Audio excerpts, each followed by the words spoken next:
Bien, vamos a empezar entonces en la sesión de hoy a revisar tanto la generación como el análisis de datos de secuenciación masiva, que para usar una sigla que no a mucha gente le gusta, pero que es la que históricamente la gente asocia con esta tecnología, que es NGS, por Next Generation Sequencing, ¿okay? Pero también se le conoce como High Throughput Sequencing, o secuenciación masiva, o secuenciación paralela. Ricardo, es que se Sí, ven chiquititos ahora, no sé si los demás lo ven chiquititos. ¿se ve Sí, chiquitito? estamos con la vista del presentador. Se ve la Ah, diapositiva de ya, ok, Chrome. vamos.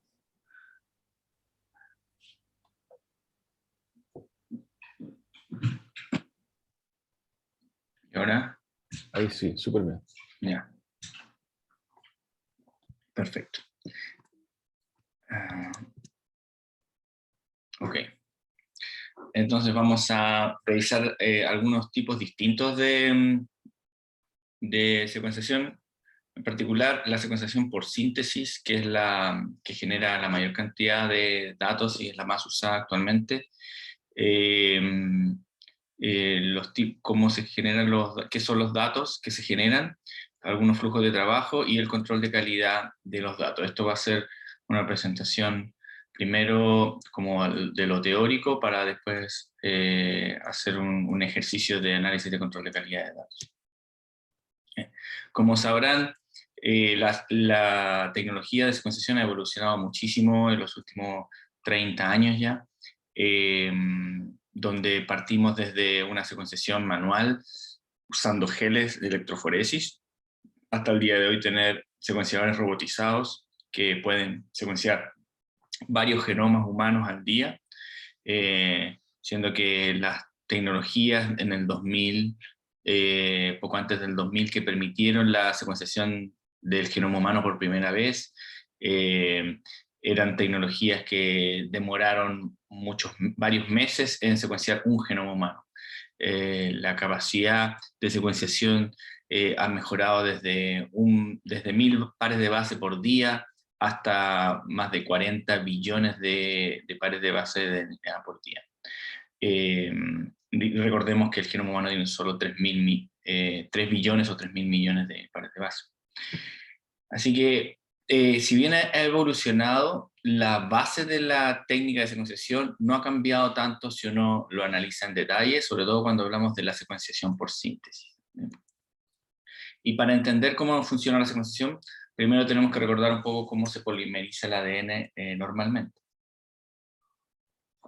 Recordemos que para generar una molécula de ADN se debe extender una molécula preexistente siempre y utilizando otra molécula con una secuencia que vamos a usar como plantilla para generar la molécula que estamos extendiendo. Y este proceso utiliza una cadena, donde aquí se ve solamente el término de la cadena, pero acá imaginemos que hay muchos nucleótidos más unidos covalentemente por enlace fosfodiéster, y al final de la cadena, en el extremo 3', este es el carbono 3' de la deoxirribosa, hay un grupo hidroxilo que va a poder interaccionar con un grupo hidroxilo de el DNTP, que es el nucleótido trifosfato, ¿ok? Deoxinucleótido trifosfato, donde tenemos nuevamente una ribosa. Bueno, acá está la base, que no las mostramos, pero cada nucleótido puede tener una base nitrogenada distinta. Pero ahora en el carbono 5', que es este que se muestra aquí, este carbono va a ser el que va a reaccionar con el grupo hidroxilo del carbono 3' del final de la cadena. ¿Okay? Y entonces lo que va a ocurrir va a ser que este fósforo, el oxígeno del grupo hidroxilo va a invadir el fósforo de este grupo trifosfato. ¿Okay? Y a partir de estas dos moléculas de hidroxilo se va a generar una molécula de agua, un grupo pirofosfato y el enlace fosfodiéster. ¿Okay? Entonces ya está unido covalentemente el último nucleótido a la cadena, se extendió el nucleótido y se generó este grupo pirofosfato. Además, se generó un protón, ¿okay? Que va a ser importante para algunas de las tecnologías de secuenciación. En particular, el ion proton detecta la liberación de hidrógenos, y así puede saber que se extendió en un nucleótido una cadena. Y en el caso de la pirosecuenciación, se detecta por fluorescencia la presencia de este grupo pirofosfato, y así es como se detecta la extensión nuevamente en un nucleótido de la cadena. Okay. Ahora, normalmente en la célula, este grupo pirofosfato se divide en dos, y eso genera energía, la cual va a ser usada para la incorporación del siguiente nucleótido. ¿Ya?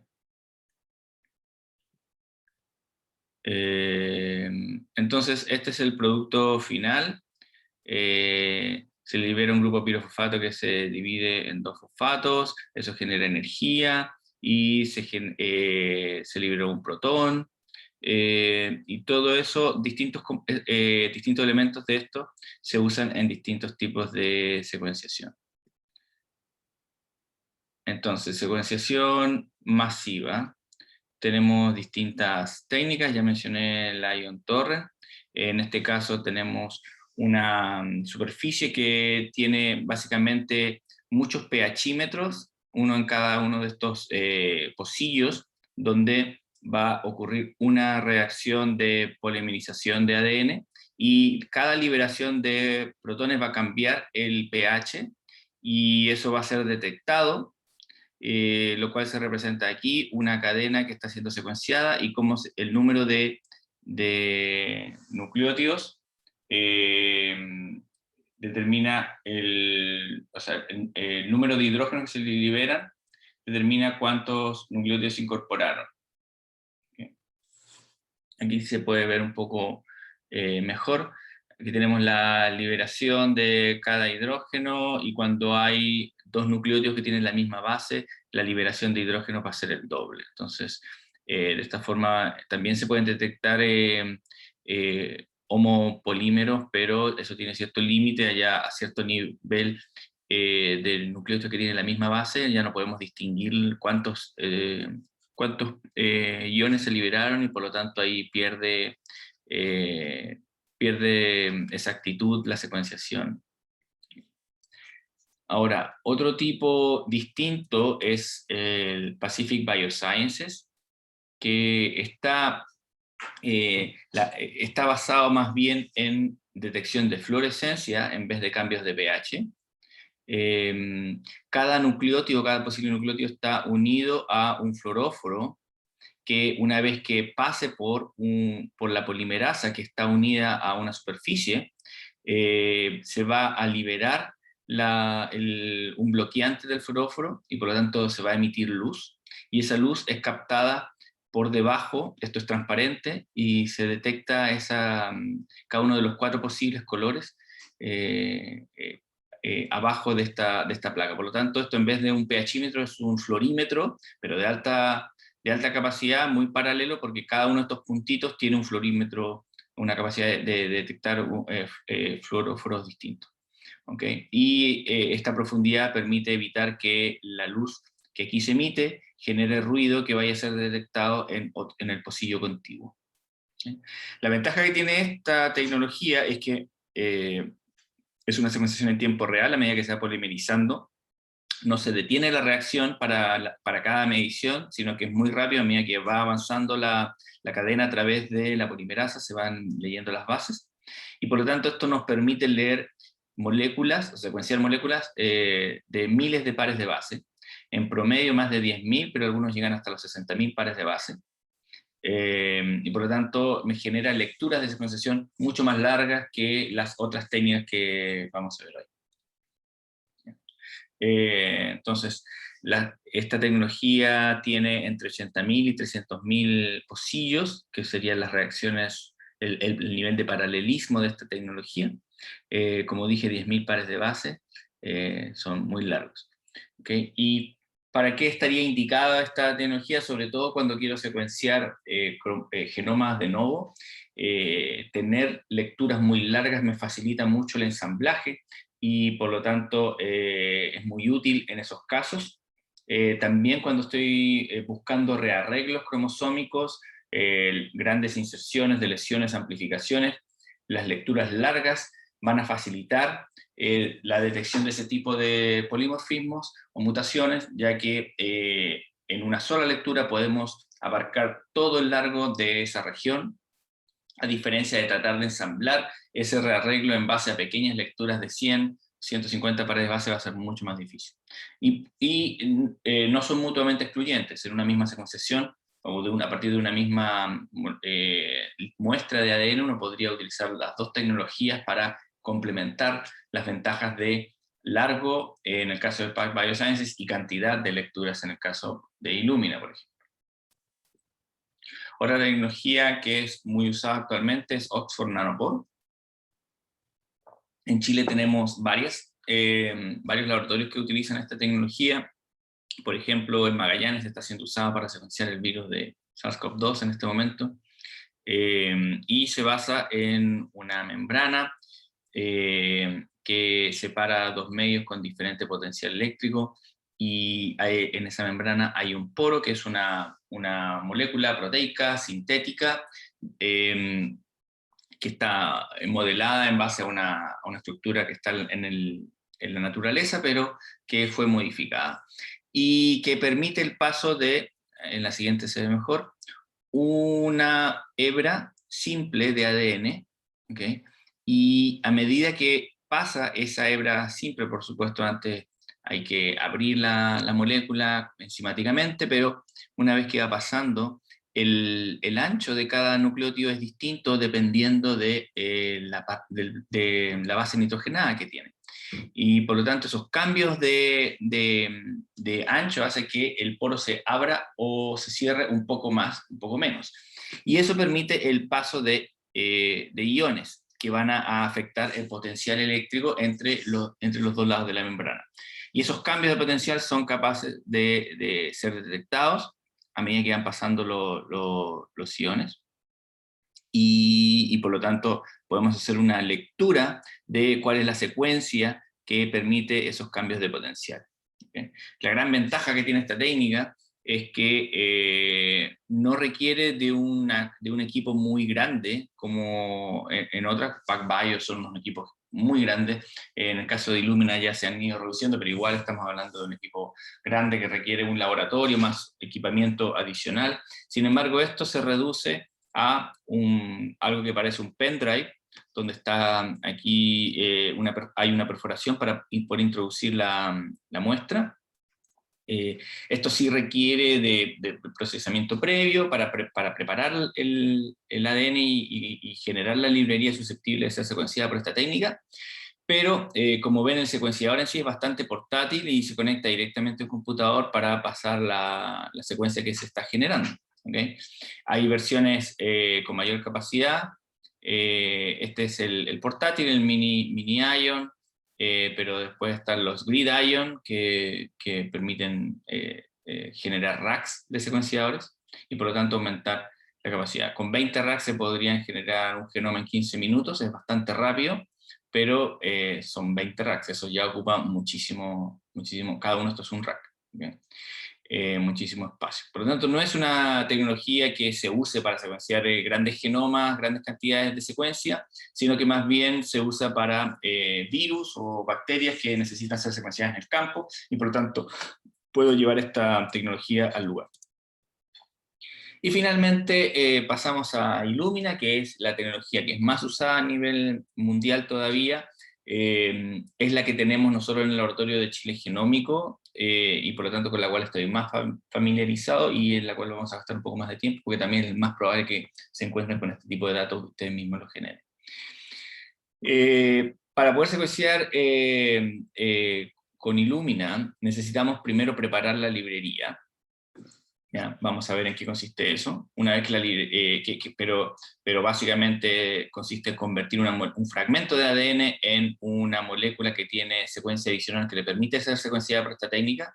Luego va a haber una etapa de amplificación clonal que ya ocurre en el secuenciador, esto ocurre en el mesón, donde vamos a generar clústeres que nos permiten amplificar la señal.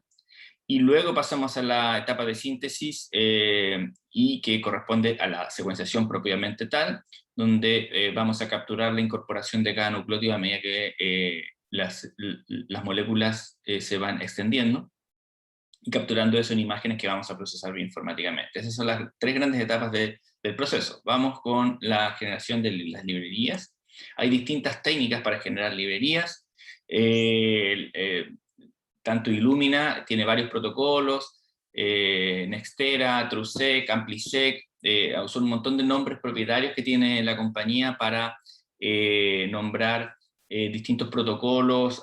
Algunos se basan, el que estamos viendo acá, en sonicación para romper el ADN en pequeños fragmentos físicamente, y luego unirle, bueno, se le pega una letra, una adenina simple en cada uno de los extremos, que va a ser usada para ligar adaptadores de secuenciación que terminan con una T, y por lo tanto con esa complementariedad base se unen, independiente de cuál es la secuencia acá, todos los fragmentos se van a unir con esta secuencia, y por lo tanto, al tener todos los fragmentos la misma secuencia en ambos extremos, nos va a permitir empezar, gatillar la reacción de secuenciación con primers que son complementarios a estos extremos. Esa es la base. Ahora, esta primera parte puede cambiar, puede ser que en vez de usar sonicación se use enzimas, que es Nextera, pero la idea es siempre fragmentar el ADN, pegarle secuencias conocidas y ligar eso de manera que tengamos fragmentos con una secuencia desconocida al medio y secuencias conocidas en los dos extremos, para gatillar la secuenciación. ¿Okay? Entonces, estas moléculas ya como en forma de librería de secuenciación Illumina, van a encontrar una molécula complementaria en su extremo en la superficie de lo que se llama el flow cell.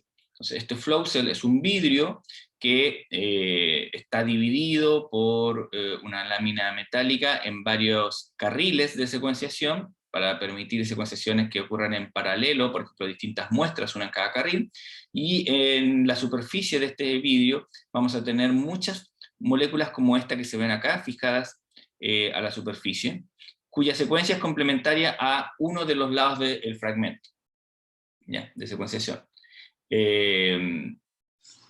Y eso va a permitir entonces que la molécula se una ahí, por un lado, y luego al extender una copia de eso, nos va a quedar una molécula completa unida covalentemente como se ve acá. Una vez que tenemos eso, entonces, mediante cambios en el flujo del líquido por sobre la superficie del flow cell, por eso se llama flow cell, porque hay flujos de fluido, ¿ya?, que están impulsados por bombas dentro de la máquina, vamos a hacer que esta molécula se doble y encuentre una secuencia complementaria en la superficie. ¿Por qué? Porque la superficie tiene secuencias complementarias, tanto con un lado como con el otro. Entonces primero vamos a encontrar la de un lado, y después vamos a hacer que se doble, y se pegue el otro lado, ¿okay?, y se van a generar estos arcos. Luego vamos a empezar una secuenciación desde este extremo hacia acá, utilizando otro primer, y vamos a generar una molécula entonces que va a estar pegada por este lado.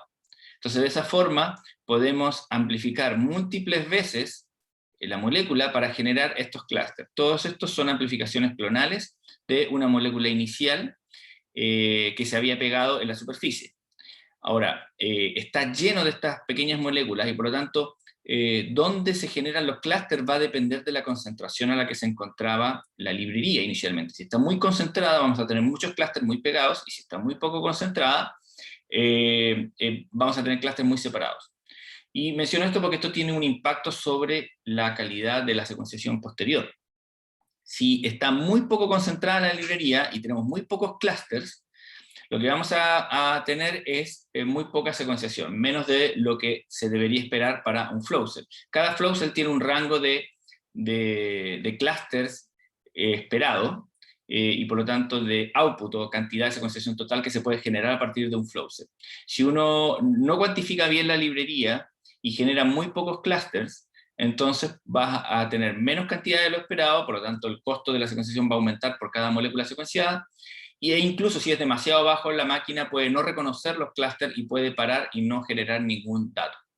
Por el contrario, si la concentración es demasiado alta, lo que puede pasar es que los clústeres estén tan juntos que luego en la fotografía no vamos a poder separarlos y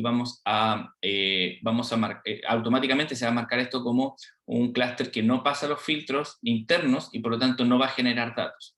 Y si eso ocurre en un porcentaje importante del flow cell, simplemente también la corrida va a ser fallida, va a parar y no va a entregar ningún dato, por lo que se llama una sobreclusterización.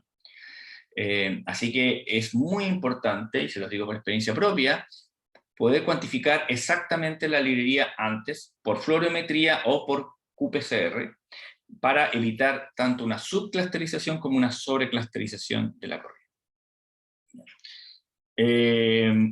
Finalmente, entonces, una vez que se formaron los clústeres, ocurre la etapa de secuenciación por síntesis, donde ya aquí se representa solo una molécula, pero esto mismo ocurre en todas las moléculas que son idénticas en un clúster. Vamos a tener una molécula fijada y un primer que vamos a agregar. Todo esto es un robot, está todo programado, por lo tanto, en cada etapa, a medida que va avanzando, la máquina sabe qué primers agregarle a cada etapa. Entonces ahora le va a agregar este primer que va a gatillar la reacción de secuenciación del fragmento. Tenemos otro primer que gatilla la secuenciación de los índices, que me permiten saber de qué muestra viene cada clúster, etc. Pero en este caso vamos a extender este fragmento y vamos a ir agregando nucleótidos con distintos colores, igual como lo hacíamos en PacBio, donde cada nucleótido posible tenía un color distinto, que es lo que se representa aquí. Aquí es lo mismo, pero con la diferencia de que este nucleótido trifosfato, tiene un elemento que bloquea la siguiente reacción de polimerización. Por lo tanto, se va a incluir un nucleótido y va a parar la reacción, hasta que yo libere ese bloqueante. ¿Okay? Entonces, eso me da tiempo para sacar una foto, porque yo quiero sacar una foto luego de la incorporación de cada nucleótido, y se incorpora uno simultáneamente en cada uno de los clústeres. Pueden haber millones de clústeres en un flow set. Entonces se incorpora un nucleótido, tomamos una foto, y luego liberamos este elemento, incorporamos otro nucleótido, tomamos otra foto, y sucesivamente. ¿Okay? Lo que se está mostrando acá es las fotos seriadas de un mismo cuadrante, y se está marcando un clúster solamente, y se está representando acá la letra que se incorporó en ese clúster particular que corresponde a las letras que están acá. Entonces, a partir de la sucesión de fotos, vamos a reconstruir una secuencia para cada clúster.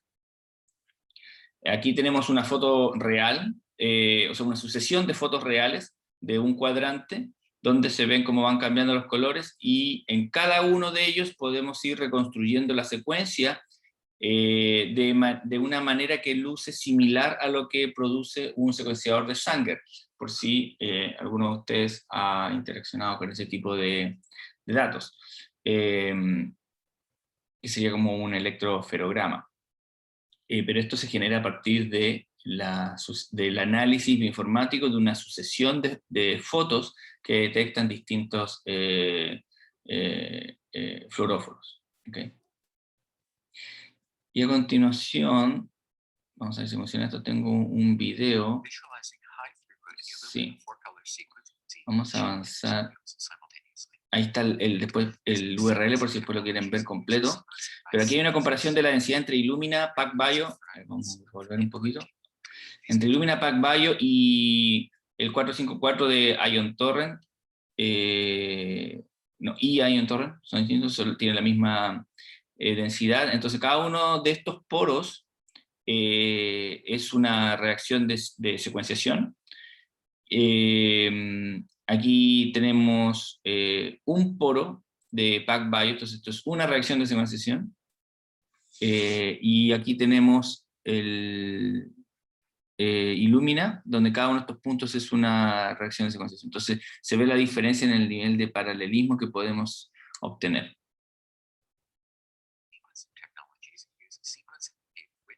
Aquí se ve en mayor resolución, pueden ver que estos son 4 milímetros en esta visión, y aquí tenemos un zoom de un cuadrante acá.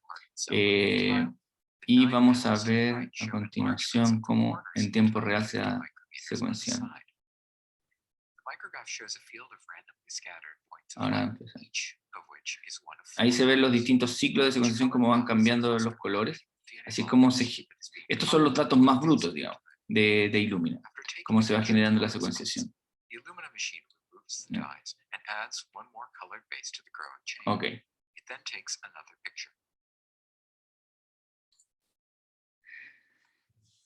Y aquí, una vez que se generan los datos, ya empezamos a hablar del control de calidad de los datos. Y el primer control de calidad viene de la misma máquina, donde detecta la intensidad medida en cada clúster para los 4 colores. Y lo que uno esperaría, si es que la reacción funcionó bien, es que uno de los colores sea mucho más fuerte que los otros 3 colores. En este caso, el de la C. ¿Qué podría pasar? Podría ser que haya un desfase entre los clones de un mismo clúster, y por lo tanto quizás un desfase en cuanto al ciclo de secuenciación en el que dan cada uno. En un mismo ciclo quizás 2 moléculas van secuenciadas en nucleótidos distintos y por lo tanto empiezan a generar distintos fluoróforos, y eso hace que la señal de ese clúster en particular sea muy ruidosa. Entonces la máquina puede capturar la calidad de la secuenciación con una métrica que nos está diciendo qué tan distinta es o qué tanto más alta es la más alta versus las otras fluorescencias. ¿Okay? Y eso lo va a medir en un score de calidad que está en la escala de Phred. ¿Okay? Donde el score de calidad se llama Q, y es igual a menos 10 por el logaritmo en base 10 de la probabilidad de tener un error en ese nucleótido en particular. Entonces vamos a tener un valor de Q para cada nucleótido de cada lectura de secuenciación. Y entonces en este ejemplo, si la tasa de error fuera 0,01, al sacar el logaritmo en base 10, multiplicarlo por 10 y multiplicarlo por menos 1, nos va a dar un valor de 20. ¿Okay? Entonces, un Q20 se interpreta como una tasa de error de 1 en 100, un Q30 de 1 en 1000, un Q40 de 1 en 10.000, y así sucesivamente.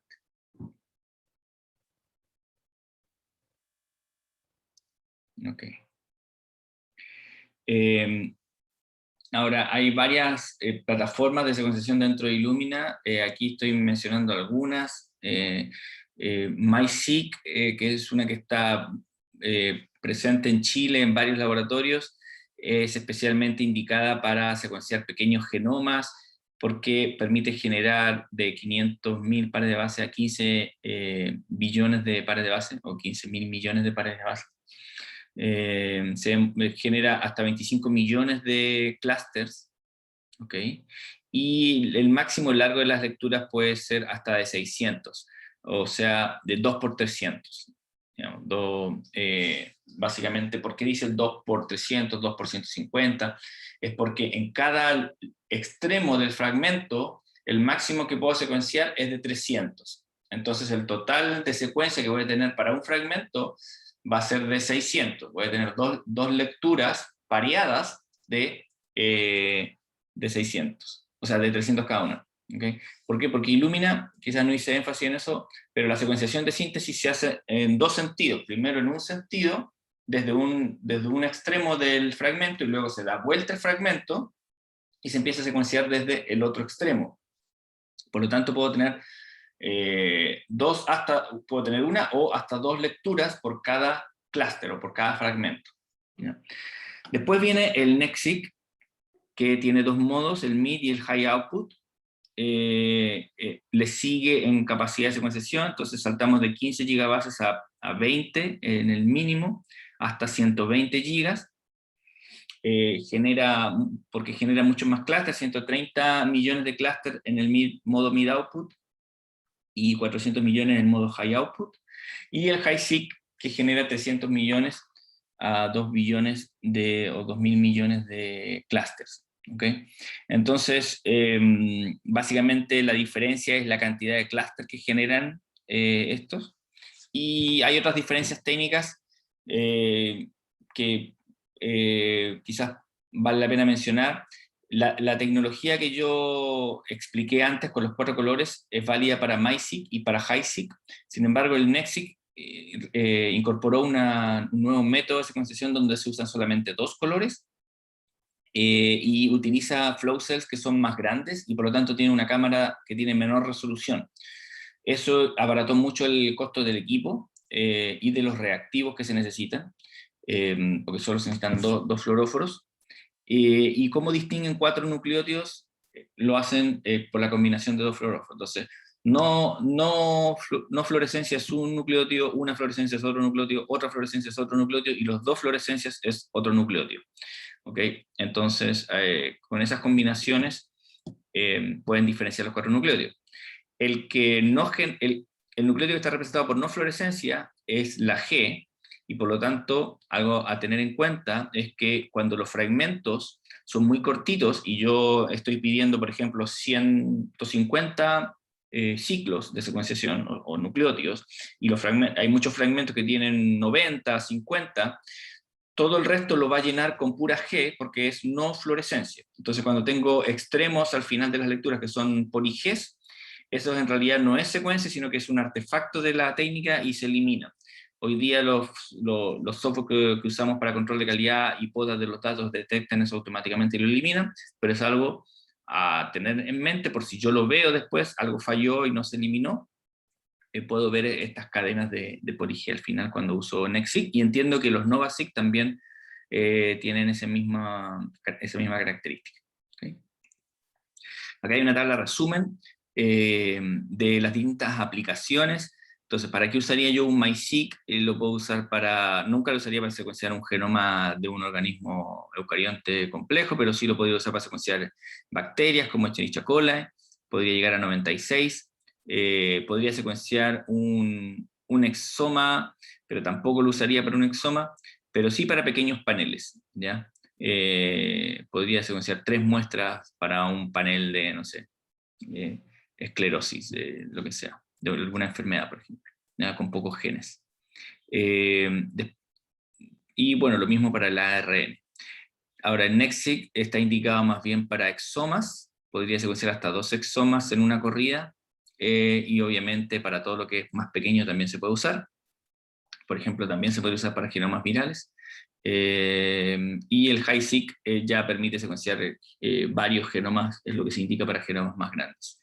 Y por supuesto que todo lo que es más chico en un mayor número de muestras. Entonces, dependiendo del tamaño del experimento y el tamaño del genoma del organismo el cual estoy secuenciando, es cuál tecnología, cuál plataforma yo debería elegir. Aún si yo no lo tengo en mi laboratorio, puedo saber a dónde mandar la muestra, o si, bueno, la mando a Macrogen, simplemente digo lo que tengo y ellos verán qué es lo que usan para secuenciar.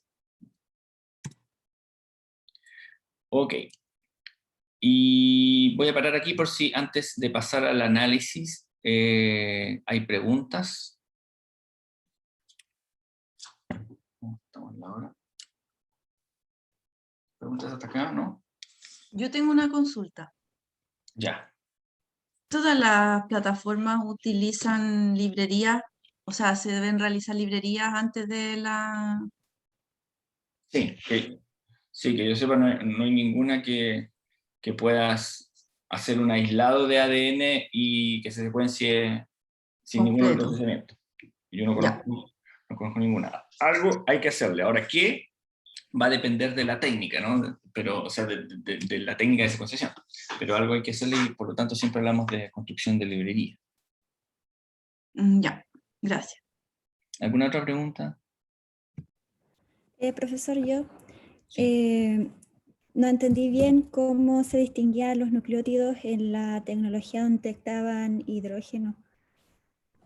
Ah, La liberación porque de en hidrógeno. la incorporación, cuando se produce un nuevo enlace fosfodiéster, se libera un hidrógeno. No lo vi en detalle la reacción, hay un video que muestra esto muy bien para la secuenciación de sangre. A ver, capaz que tenemos tiempo para mostrar eso. Déjenme ver si lo encuentro.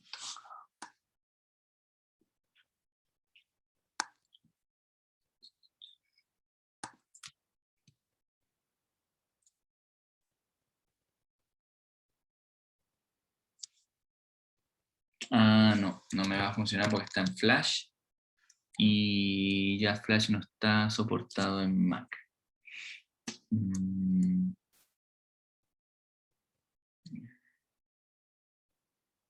¿Está en FLV?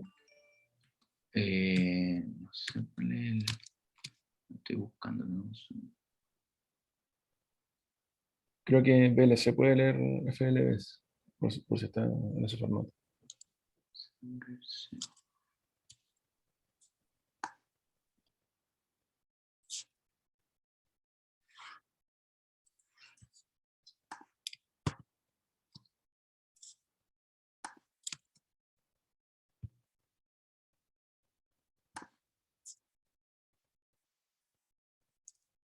No, es APP la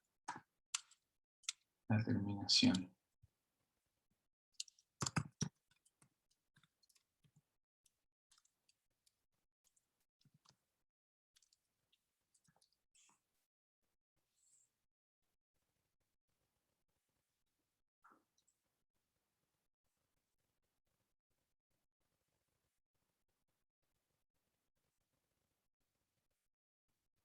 También si lo encuentro rápido en internet, no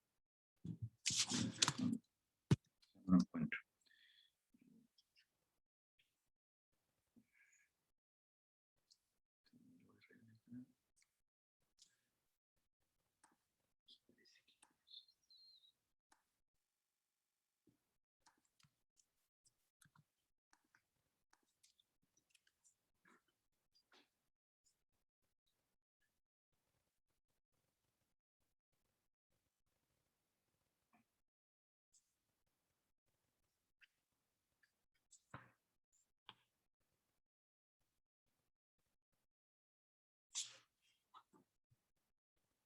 No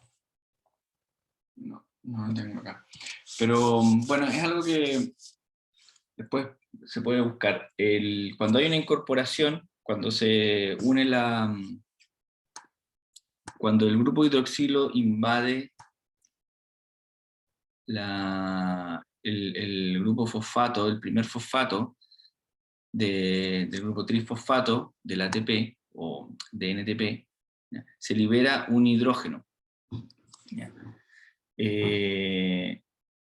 Porque básicamente, ahí no sé si están viendo, deberían estar viendo ahí cuando se ven los dos grupos de hidroxilo, hay dos H's, hay dos O, un O va a permanecer acá y el otro O se va con estos dos H. Entonces primero se libera un hidrógeno más un OH, y después, si ese H no es usado para otra cosa, se va a unir con el OH y generar un H2O, una molécula de agua. ¿Ya? Entonces, esa liberación de hidrógeno es la que detecta esta Profesor, no está máquina. compartiendo pantalla. Ah, no estoy compartiendo.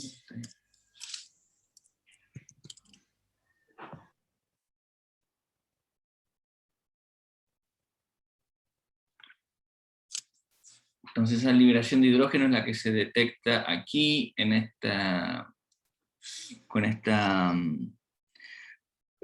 láminas que también son sensores de cambios de pH.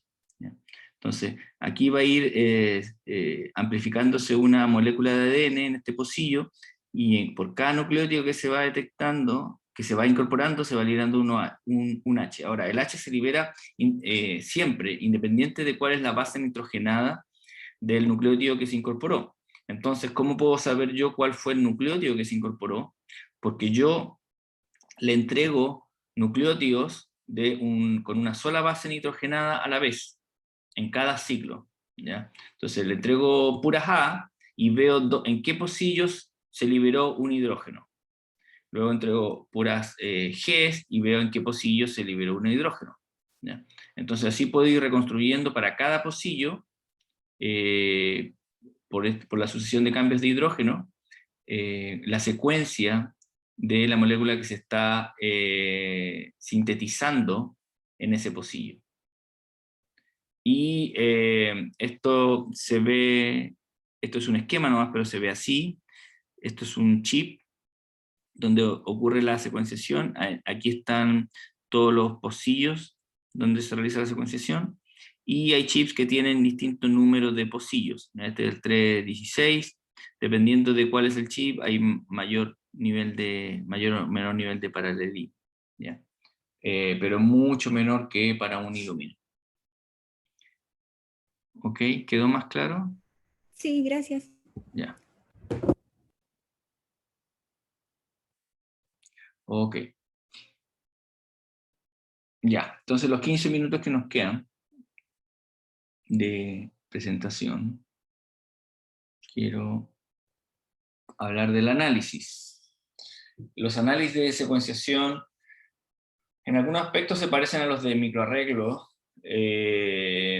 pero a ver, en forma general, ya dijimos, tenemos una preparación de librería, luego la secuenciación, y después viene la etapa de análisis. ¿Están viendo la imagen de presentación o del presentador? Del presentador. Ah, ok.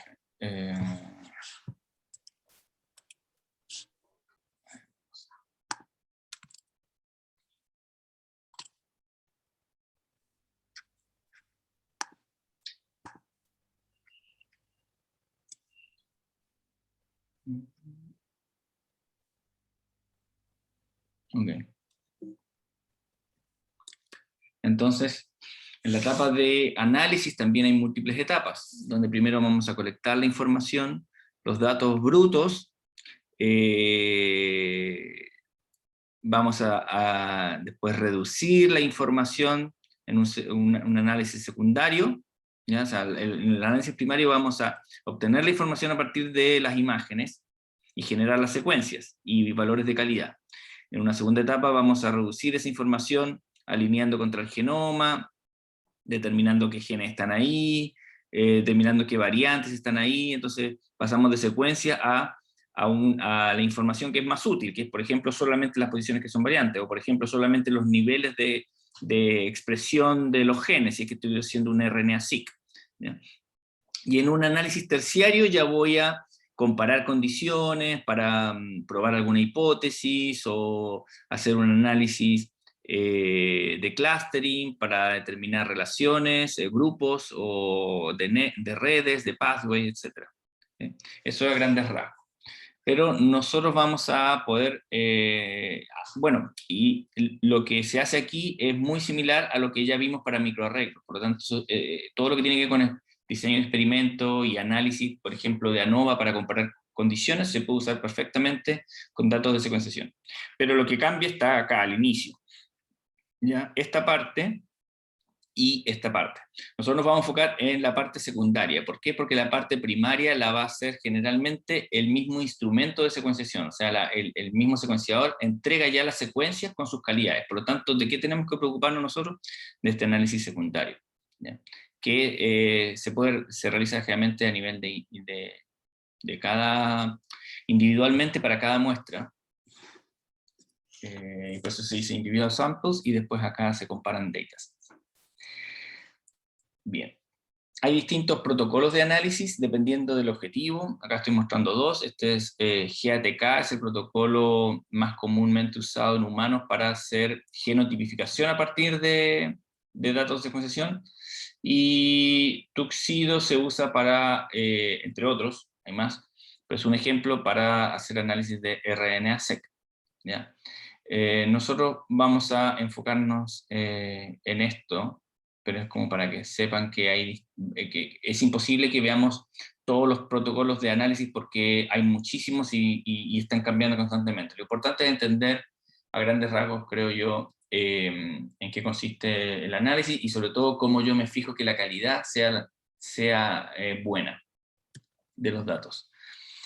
Entonces, para hacer genotipificación desde las secuencias vamos a tener estas grandes etapas de un preprocesamiento que lo hace la máquina, un alineamiento, refinamiento del alineamiento y llamado de variantes. Y en ese proceso vamos a ir reduciendo el tamaño de los datos, desde los datos brutos hasta los datos procesados. Los datos brutos en este caso van a estar, bueno, brutos son los BCL que están en la máquina, pero a partir de eso la misma máquina genera los archivos FASTQ que tienen la secuencia, y el Q viene de ese valor de calidad que les mencioné. Entonces tienen la secuencia y la calidad. El alineamiento genera archivos BAM, y el llamado de variantes genera archivos BCF. ¿Ya? Como ejemplos, aquí tenemos secuenciación de un genoma, de un exoma y de un panel de genes. Estos son valores que obtuvimos nosotros en distintos experimentos. Este genoma fue secuenciado a 30x y el FASTQ de un individuo iba de entre 100 a 200 gigabases. El BAM no se redujo, sigue siendo 100 a 200 gigabases. ¿Por qué? Porque incluye también la secuencia más los datos del alineamiento. Y ambos están comprimidos. Si este no estuviera comprimido sería mucho más grande. Ese punto GZ dice que está comprimido. Y el BAM está en formato binario, que también es un formato comprimido, ¿no? Y finalmente después el BCF, que ya tiene no todas las secuencias, sino que solamente las posiciones variantes, baja 100 veces el tamaño a 2 gigabases.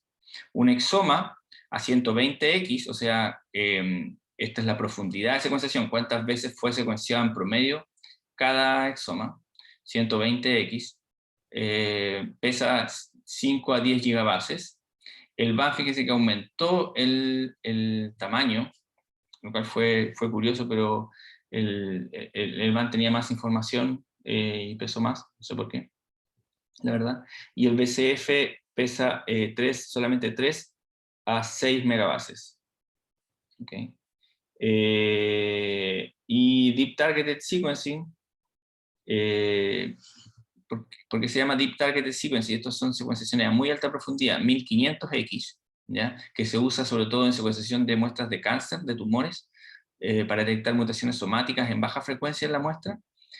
Pesa 300 a 500 megabases, el BAM 150, y luego el BCF 3 a 6 megabases. Por lo tanto, pueden ver cómo se va reduciendo el nivel de la cantidad de datos, pero no necesariamente el nivel de información. Mantenemos lo que es informativo de esos datos y eliminamos aquellas cosas que no son informativas. Y esto esto es gracias al análisis secundario. Ahora, ¿cómo se ven los datos brutos del cual se parte este análisis? Este es un archivo FASTQ, donde tenemos cada lectura de secuenciación está representada por 4 líneas. La primera línea tiene el encabezado que tiene información sobre esta lectura, la segunda tiene la lectura, un signo más siempre, y después viene la secuencia de letras que corresponden a los valores de Q. Ya vamos a ver cómo se interpreta eso, pero cada letra aquí corresponde a una letra de la secuencia acá. ¿Okay? Y en el header tenemos distintos tipos de información, un identificador único de la máquina de secuenciación, ¿ya? El número del run, o la corrida, el número del flow cell, la línea el carril dentro del flow cell, el número, este es un número dentro, es como un sector dentro de lo que le llaman un tile, es como un cuadrante dentro de ese flow cell, donde se sacó, cada cuadrante se toma una foto, porque es imposible que la cámara pueda tomar una foto para capturar todo el carril, entonces tiene que tomar muchas fotos, entonces está el número de la foto dentro de ese carril, y luego vienen las coordenadas de un clúster en particular dentro de ese cuadrante, de esa foto. ¿ok? En X e Y. Luego el miembro del par, si es que es read 1 o read 2, porque recuerden que para cada clúster podemos secuenciar desde un extremo o del otro, pero es el mismo clúster que va a tener la misma posición, X, Y. Esto es si es que está filtrado o no, y la secuencia del índice. La secuencia del índice me indica de dónde vino esta muestra, de qué individuo. Yo, al construir la librería, le entrego estas secuencias conocidas, estos oligos, que se van a pegar a los fragmentos, y por lo tanto, yo al secuenciar esos índices voy a poder saber de qué muestra viene. Esto tiene la gran ventaja que yo puedo mezclar muestras de distintos individuos en un mismo pool, y secuenciar el pool, y después bioinformáticamente separar las lecturas que provienen de cada muestra, para hacer mejor uso de la gran cantidad de clústeres de secuencia que genera la máquina Illumina. Y luego la calidad se mide, se utilizan letras, ¿okay?, para representar los valores de Q. Si usáramos números para representar valores de Q, tendríamos que utilizar 2 dígitos, y el largo de la cadena sería el doble que el de la secuencia, por lo tanto usamos letras, y para saber a qué valor de Q corresponde cada letra, tenemos que utilizar una escala. ¿Cuál escala? Va a depender de cuál máquina o cuál versión de la máquina se utilizó. ¿Okay? Ahora nosotros estamos usando Illumina 1.8, que es esto rojo que está acá, y por lo tanto, si hubiera lo que se ve aquí es la cadena de caracteres de lo que se llama la tabla ASCII, que le permite al computador hacer una relación entre un número y una tecla que uno digita en el teclado, ¿no? Entonces, parte desde el signo de exclamación, que es el primer carácter en la tabla ASCII, y eso sería una calidad de 0, hasta una I mayúscula, que corresponde a una calidad 41. ¿Okay? Entonces, dependiendo de qué letras, va a ser la calidad. Lo que uno esperaría es que veamos letras de este tipo, porque estas son las calidades, son buenas calidades. Desde 30 para arriba son buenas calidades, hasta 20 podríamos utilizar, pero si empiezan a aparecer estos signos, quiere decir que la calidad anduvo bastante mal. ¿Okay? Ahora, uno no tiene que hacer esto manualmente para cada clúster, porque sería interminable si tenemos millones de clústeres, y por lo tanto, la ventaja es que esto lo podemos analizar programáticamente con un software para determinar dentro de una lectura si la calidad fue buena a lo largo de toda la lectura, si fue menor en los extremos, por ejemplo, o hacia el final de la lectura, lo cual tiende a ocurrir que la calidad va disminuyendo a medida que va aumentando el número del ciclo, y eso tiene que ver con que los fluoróforos son lábiles, y a medida que va pasando el tiempo, van perdiendo su eficacia. Estas secuenciaciones de Illumina, la desventaja que tienen es que se demoran bastante, porque tengo que incorporar nuevamente un nucleótido, como dijimos, tomar una foto, y después hacer el siguiente ciclo, y así, para, no sé, 150 veces o 300 veces, y entonces para cuando termino la secuenciación puede haber pasado, incluso el Hi-seq se demora 15 días en terminar toda la secuenciación. Entonces son días que está ahí secuenciando. Ahora es más rápido. Bueno, el NextSeq se demora 29 horas en terminar 300 ciclos de secuenciación, 2 por 150. Por lo tanto es bastante largo, y es normal que la calidad vaya disminuyendo hacia el final. Pero si disminuye mucho, podemos cortar el extremo y salvar el resto del fragmento. Bueno, esto más que nada solo para mostrarles que en un protocolo de genotipificación o de RNA-seq vamos a tener múltiples etapas de control de calidad, y donde vamos a tener que revisar la calidad y tomar decisiones. Entonces, el primer control de calidad va a ser desde los archivos FASTQ, que es lo que vamos a ver después en la parte demostrativa. Vamos a ver los reportes que podemos generar a partir de los datos FASTQ, y con eso podemos decidir si vamos a hacer un trimming o poda de los datos para generar nuevos FASTQ, pero podados.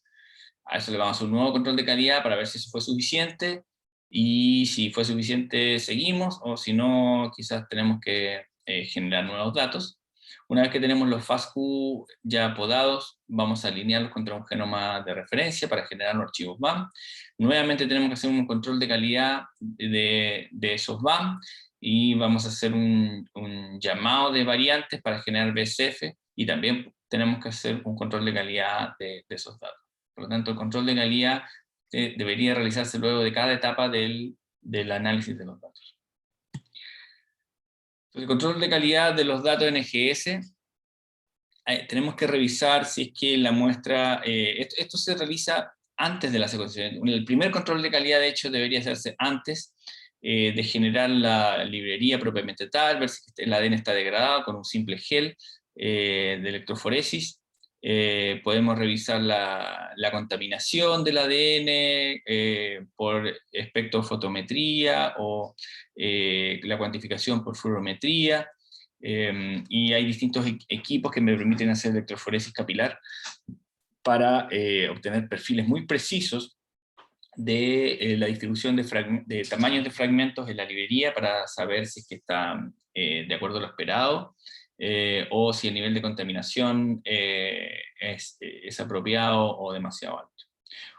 ¿Okay? Una vez que uno pasa eso y ya hace la secuenciación, entonces puede hacer el análisis de control de calidad de manera bioinformática, a partir de distintos programas como FastQC, MultiQC y otros, ¿no?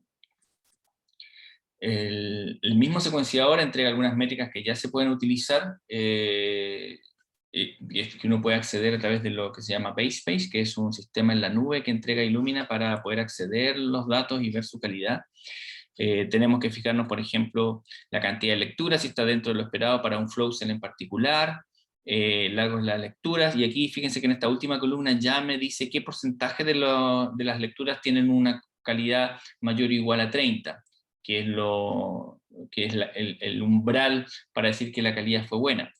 Fíjense que no el 100% de las lecturas tiene o de los nucleótidos tiene calidad superior a 30. Aquí vemos que en la lectura 1 hay un 83.6% que tienen mayor a 30, y en la lectura 2, que es lo que se llama aquí RID4, hay un 78%, entonces es menor el porcentaje. Ahora, en este caso, ambos valores están dentro de lo esperado para esta corrida en particular. ¿Cuáles son los valores esperados? Va a depender del flow cell que estoy usando, y por lo tanto no se los voy a indicar acá, sino que hay que ver los manuales para ver cuál es el valor esperado, y uno siempre que secuencia tiene que reportar estos valores, porque si son muy bajos, quiere decir que o la librería tenía problemas o hubo problemas en la etapa de secuenciación. La misma máquina me dice también el porcentaje de clústeres que pasaron calidad. Este cluster passing filter percentage es el porcentaje que pasó la calidad, que también debería estar por sobre valores mínimos. Aquí se ve eso, que es distinto a el porcentaje de bases que tienen calidad mayor a 30. Son dos cosas distintas, ¿ya? Aquí se ve nuevamente ese porcentaje.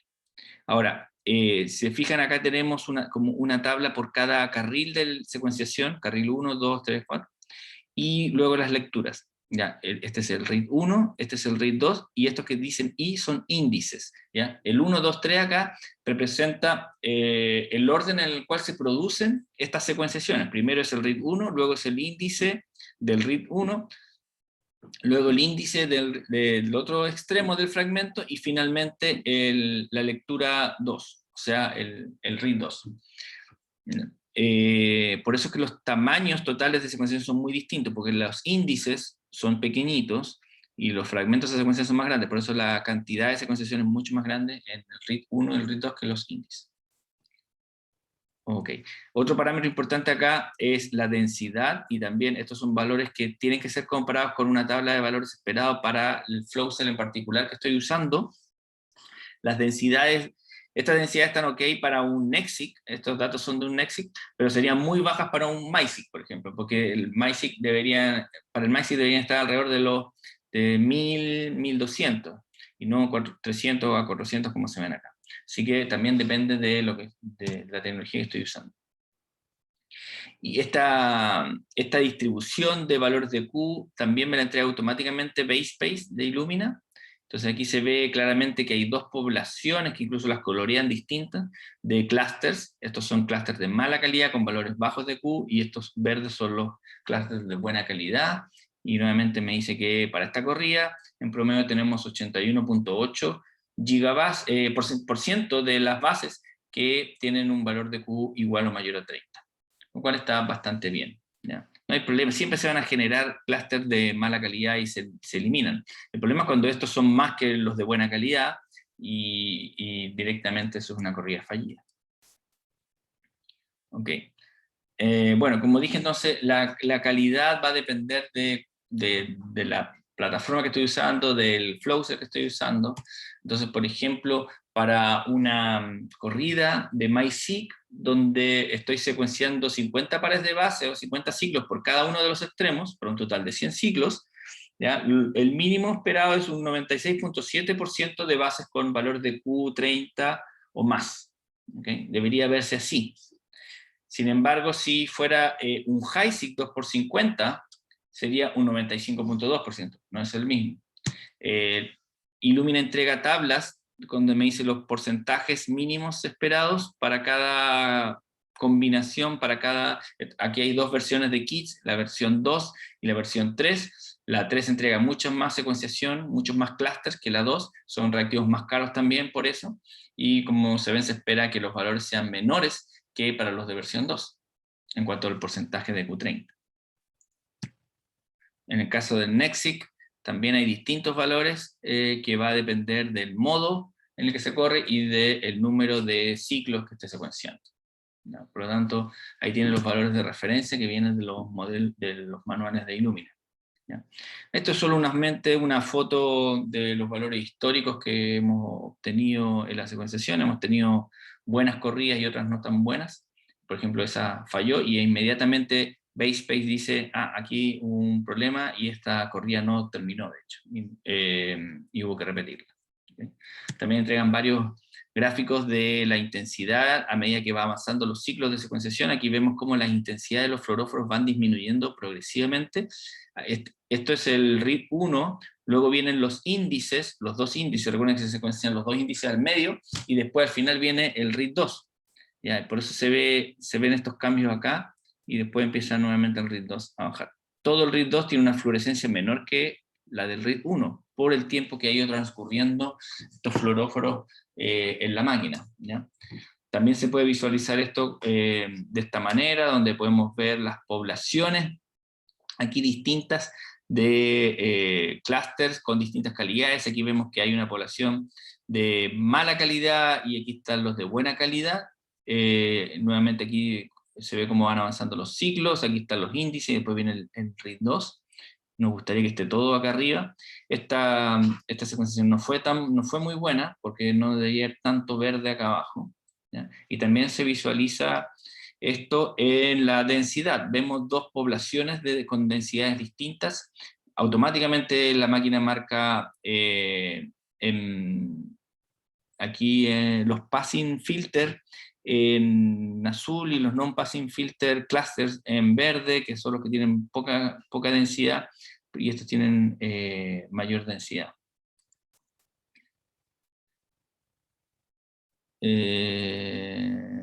Aquí vemos, esto está tomado del manual, donde cómo debería verse idealmente, cómo se ve cuando hay sobreclusterización y cómo se ve cuando hay una sobreclusterización severa.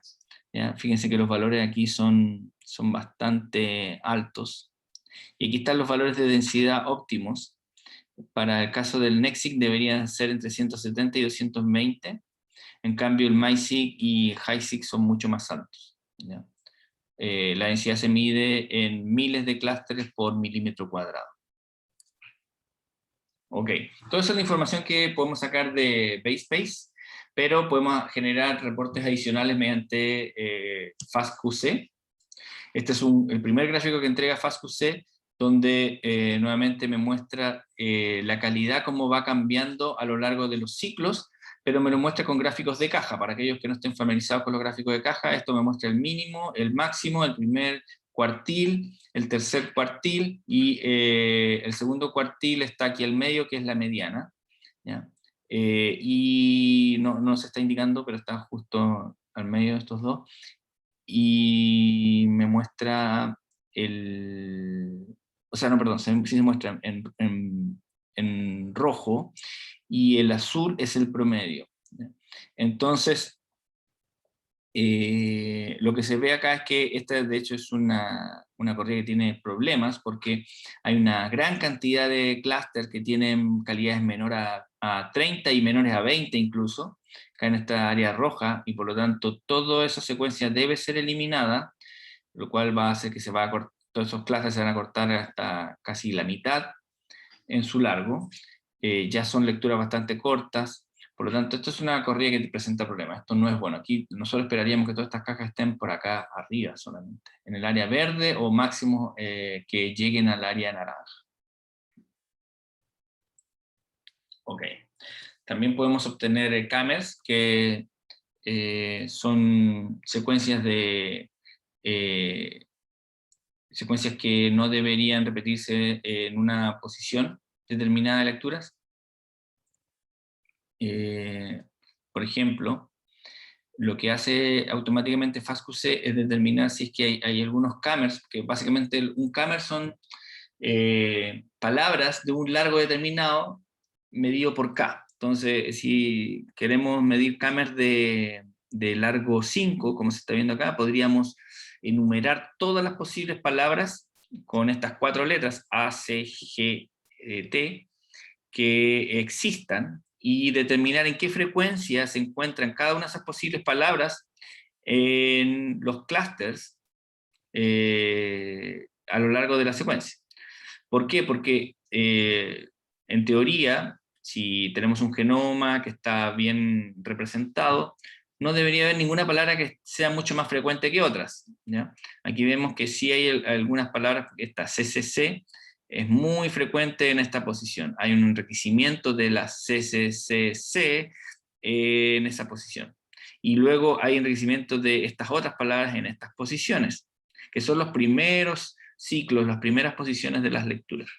Esto generalmente, cuando hay estos enriquecimientos, está indicando que posiblemente estamos incluyendo, por ejemplo, índices dentro del RID 1, del RID 2, que no deberían estar ahí, porque los índices deberían estar en las lecturas de índice, y no en la lectura RID 1 o RID 2, pero puede ocurrir, o puede haber, no sé, contaminación, o también puede representar simplemente que esto no es un genoma, sino que son fragmentos de PCR, para un pequeño panel de genes, donde entonces la complejidad, la diversidad de la secuencia es muy reducida, porque muchos fragmentos parten exactamente de la misma posición, que tiene que ver con la secuencia de los primers. Y además las secuencias codificantes no tienen tanta diversidad como un genoma completo, por lo tanto pueden empezar a verse estas sobrerepresentaciones de palabras. Entonces es algo que hay que evaluar en el contexto de la librería que se está secuenciando, si fue un genoma completo, fue un exoma, fue un panel, para poder determinar si esto es un problema o no. Y si fueran índices, hay otra parte del reporte que detecta particularmente los índices, ¿ya? Ahora, no vamos a ver aquí en detalle todo eso, porque lo vamos a ver en el práctico. Así que con eso ya termino esa presentación. Y vamos a dejar